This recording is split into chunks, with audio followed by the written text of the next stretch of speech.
পরিবেশ কর্মী হিসেবে সে এবার ন্যাশনাল অ্যাওয়ার্ড পেয়েছে।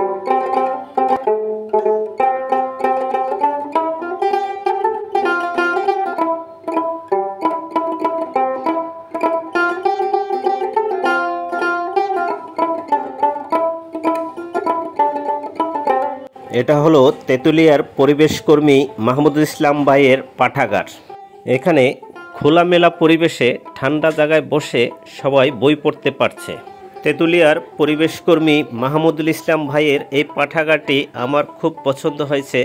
সুন্দর একটি মনোরম পরিবেশে বসে তিনি বিনামূল্যে এখানে পড়ার সুযোগ করে দিয়েছে এই এলাকার ছাত্রছাত্রী সহ সবাইকে। তেঁতুলিয়ার মাহমুদুল ইসলাম ভাই পরিবেশ কর্মী এবং পরিবেশ থেকে সে আবার ন্যাশনাল অ্যাওয়ার্ড পেয়েছে। ঢাকায় গিয়েছিল, আমি অবশ্য বাসায় দাওয়াত দিয়েছিলাম, তখন ব্যস্ততা ছিল, যেতে পারে নাই। তো আমরা তেঁতুলিয়া আসছি, আমাদের প্রোগ্রাম ছিল, আমরা আজকে মাহমুদুল ইসলাম ভাইয়ের বাড়িতে আসছি তার সাথে দেখা করতে। আমাদের সাথে আরো আছেন মাহমুদুল ইসলাম ভাইয়ের আম্মু। সবাই এই মাহমুদুল ইসলাম ভাইয়ের জন্য দোয়া করবেন। তিনি নিজের জীবনে অনেক কিছু করতে পারতেন, বাট পরিবেশের কারণে এবং এলাকার মহব্বতে তিনি এলাকায় থেকে গেছে। পরিবেশ কর্মী মাহমুদুল ইসলাম ভাইকে অনেক অনেক ধন্যবাদ। তিনি আমাকেও তার নিজের হাতে তৈরি গাছের চারা আমার ছাদ বাগানের জন্য উপহার হিসেবে দিয়েছেন।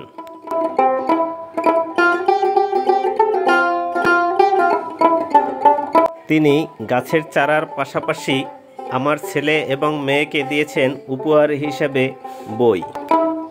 তেঁতুলিয়ার এই পরিবেশ কর্মী মাহমুদুল ইসলাম ভাই সে নিজের হাতে চারা তৈরি করে তার বাড়ির আঙ্গিনায় এভাবে সাজিয়ে রাখেন এবং স্কুলের ছাত্রছাত্রী সহ সবাইকে বিনামূল্যে এই গাছের চারা বিতরণ করেন। তিনি প্রকৃতির জন্য উৎসর্গ করেছেন নিজের জীবন। সবাই তার জন্য দোয়া করবেন। আল্লাহ হাফেজ।